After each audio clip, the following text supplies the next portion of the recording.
Greetings, parents. Mr. Evans back.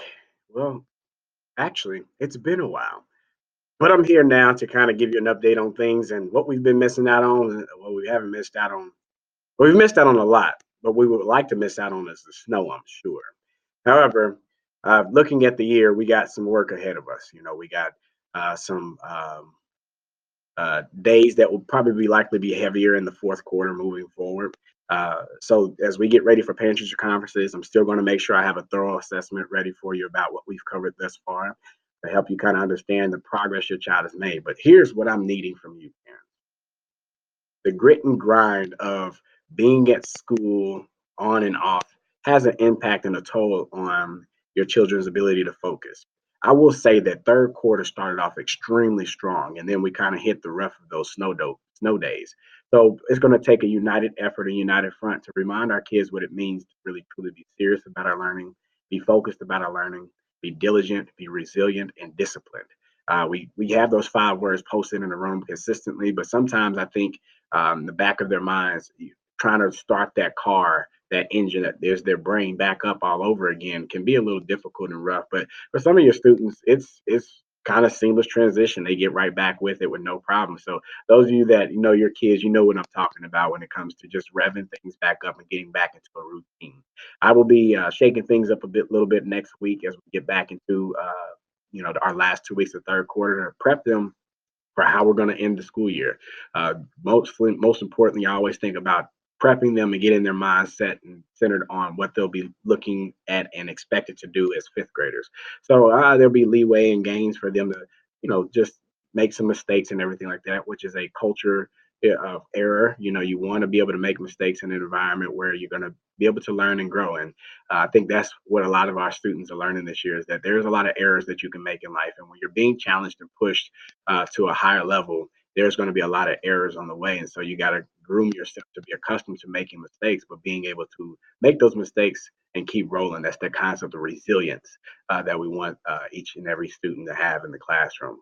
With that being said, coming up and looking at the weeks ahead, I wanted to just kind of let you know that next week is Dr. Seuss week. It's Read Across America week.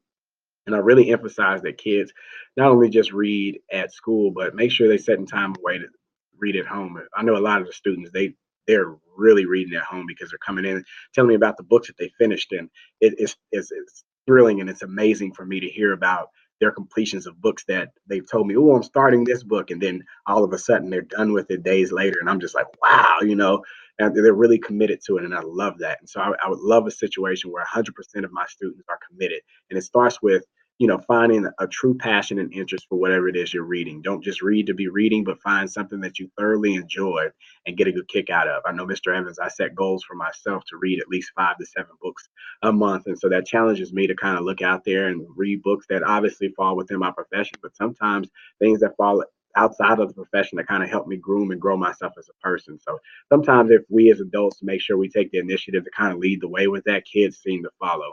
So if you want to take the challenge that Mr. Evans has, you don't necessarily do 5 to 7 books. For some of you, your lives are very busy, so you'd be lucky to read one book. So maybe it's one book this month, or 2 books if you can handle it, or maybe even three. But really, it's about scheduling the time to sit down and read every day.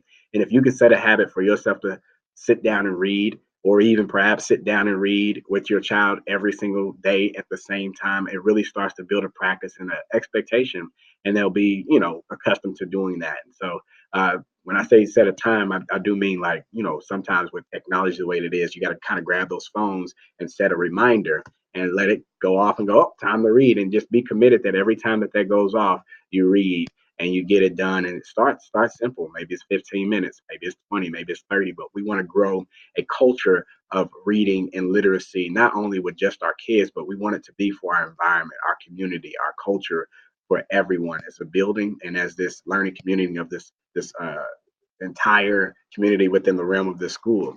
It would be wonderful and a powerful thing if the literacy was such a drive throughout the entire community, not just within our homes and in the schools, but if we can get our businesses on board with understanding the importance of literacy and support these kids as well, that's a tremendous thing. So, with that being said, let's support the Dr. Seuss Week and Read Across America, like I'm sure everybody else will be. So, That being said, I want you guys to have a wonderful and safe weekend. Please, Kate, stay ahead of the weather and making sure you're putting yourself in a good position to be safe. And I look forward to seeing the kids again next week and having a tremendous full week of school where we get after it and learn a lot and achieve even more than we have so far this year. Thank y'all for your time, and y'all have a wonderful weekend.